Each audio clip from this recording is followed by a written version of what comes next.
حضرت حسن بصری گفتن احتیاط کنه از همون آدمی که سخن یه آدم در پیش شما میگه، شما حتما باور داشته باشه این گپ شما رو در دیگه جا برده میرسونه. با امروز در بین ما به حد سخنچینی زیاد شد، به حد ابلیسی زیاد شد. ولی میگم در رمضان شیطان ها بسته شدگیان، دیگه شیطان هم در کار نیست، صحنه ده به شیطان بسور شدگیان. صحنه های ما در شیطان ها خیلی زیاد شدن، شیطان های انسی. احتیاط شو. گفته او آدمی که در پیشی تو گپی دیگه آدم ها را گپ میزنه، تو ایمان داشته باش که این گپی در دیگه جا میگیم، خواه نخواه میگم. حضرت علی کرم الله وجهه فرمودین که خداوند قدر و قیمت و حقوق بنده هاش از قدر و منزلت خودش 100 درجه در پیش مونده بوده. برای همین در سری قبر میپرسن که حق الله یا حق العبد. حق الله خدا میبخشه، حق العبد اگر کسی را آزار و غیبت و شکنجه و ضرب دادگی باشه و یا پول امانت گرفتگی باشه آورده ته که حق العبد خدا نمیبخشه. حضرت علی گفته بودن که 500 درجه حق العبد از حق خدا پیشه. کسی را اگر یک شپلاق زده، کسی را اگر یک غیبت کردیم، کسی را اگر حقش پامال کردیم، کسی اگر در حقش ناشایستگی کردیم، تا صاحب حق راضی نباشه ما را خدا نمیبخشه. پیش حجر الاسود هم رفته گریه که نیکو حق الله میلش حق العبد خدا نمیبخشه. بعض توبه ها همینه که آمده قرضا را میتیبه میبخشد خدا. و خیلی نیزه که اینقدر ظلم استبداد که نیو باشه و گریه کنی منو بخش. بعض توبه ها همینه که آمده بخشش میپرسی. بعض توبه ها همین است که آمده چیکار میکنی؟ حق به حقدار میرسانی، انا اونجا به توبه قبول میشه. برای همین حق بنده بلنده. در سری تابوت ها هم متان گوش کردگی این که حق الله و حق العبد گپ میزنه. حق الله ده پروا نمیکنه، میگه به خدا میسپاریم. حق العبد جدی میگیرن. حتی رسول اکرم صلی الله علیه و سلم فرمودن که هر کسی یک دیگریش یک شپلاق به سبب میزنه، روز قیامت خداوند نصف زمین در بین شانه هاش میمونه. که چرا تو یک شپلاق میزنی به چی؟ کی تو که به میزنی؟ تو برای چی شپلاق میزدی برا؟ به سبب کسی را یک شپلاق میزنه، روز قیامت خداوند نصف زمین در تخت پوشش میمونده که میتونه بردار نمی زمینه. برای همین بسیار حق العبد وزبینه. یکی ای قدر و منزلت شناسیان همینه.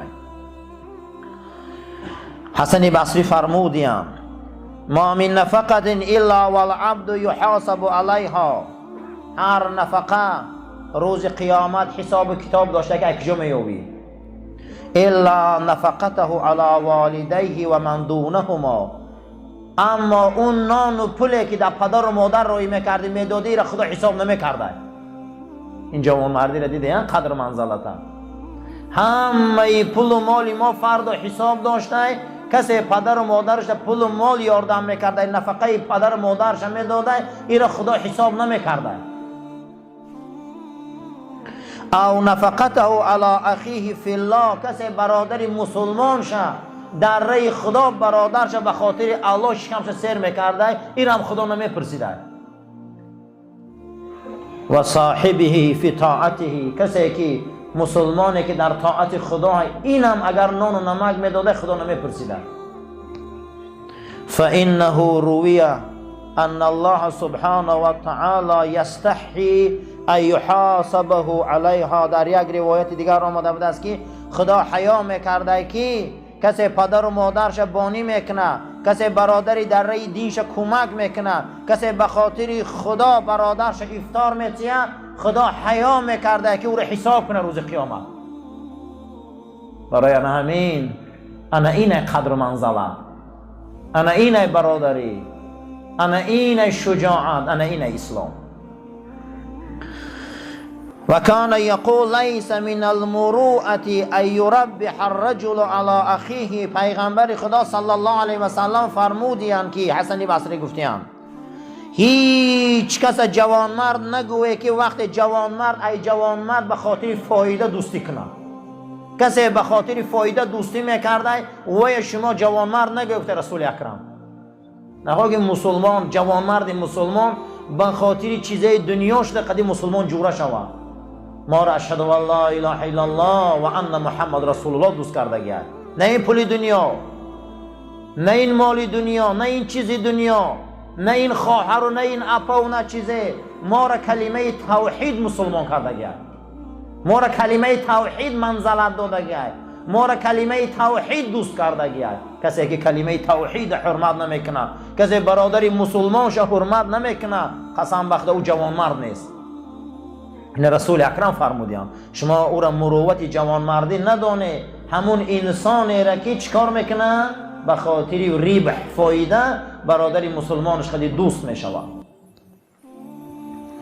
روز حجت الوداع رسول اکرم صلی الله علیه و سلم آمده بودن رو به روی کعبه.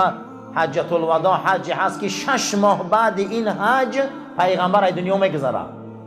این حجت الوداع میگن در اسلام. جناب پیغمبر صلی الله علیه و سلم در حجت الوداع گرد خانه خدا را دور زدند. در همه حج فرضی یکی از دور بلال میبینن که بلال هم احرام بستگی در این گرمی ها، میگه لبای بلال خاک. گرد خانه خدا را میگه طواف کرده است. جناب پیغمبر میبیا بلال آغوش میکنه و نگاه میکنه رو به روی کعبه، نگاه میکنه کعبه را. حدیث ابن عمر روایت میکنه، میگه ای کعبه، ای کعبه، قسم به نام خدا ایتر بلال بزرگای. قسم به نام خدا میگه ای کعبه ایتر بلال بزرگای. ترا بابام ابراهیم امارت کرده اما بلال خدای ابراهیم امارت کرده. امروز بین ما منزلت نموده دیگه. حضرت ابوبکر صدیق 400,000 تنگه طلا در همون زمان اسلام آوردگیش داشته. 400,000 تنگه طلا را علما حساب کردن در این زمان قریب 500,000 دلار میشده است. همون زمان همین پول داشته. تمامی انمون مسلمان هایی که از دست مشرکین عذاب میکشیدن همه را خلاص کرده گرفته بم پول.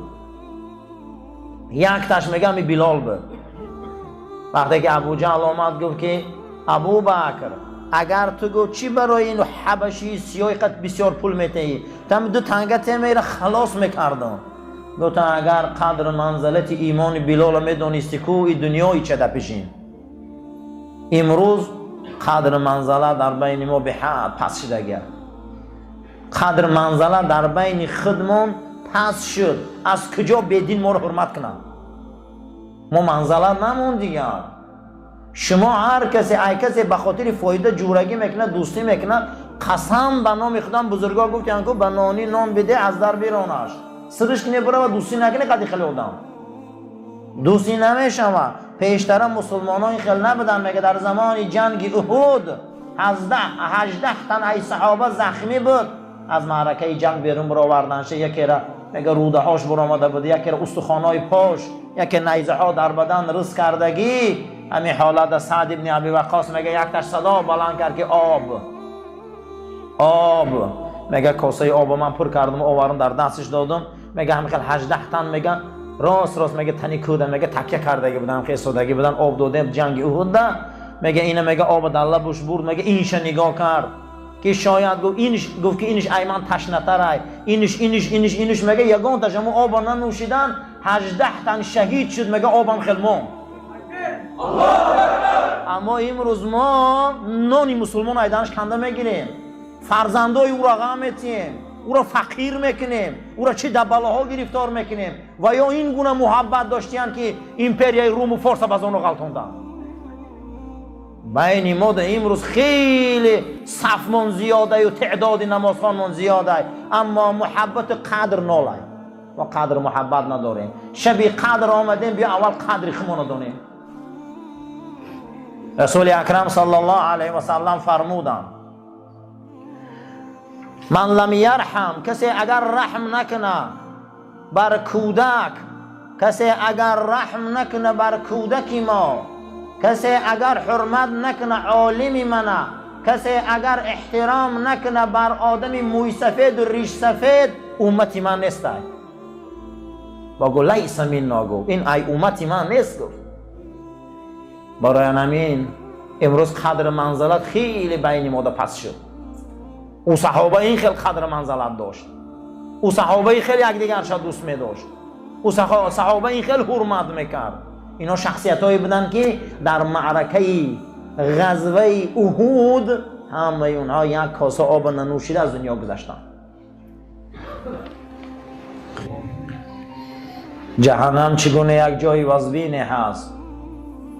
جهنم از غضب خدا خلق شدگی است که رسول اکرم صلی الله علیه و سلم فرمودند که خداوند جهنم خلق کرد، 1000 سال درد داد و آتش داد، جهنم سرخ شد. 1000 سال دیگه آتش داد، جهنم سفید شد. 1000 سال دیگه آتش داد، جهنم سیاه شد. پیغمبر صلی الله علیه و سلم فرمودند که جهنم سیاه است. دوزخ چی بوده درونش؟ سیاه. 3000 سال در درونش علاو در گرفته بوده است.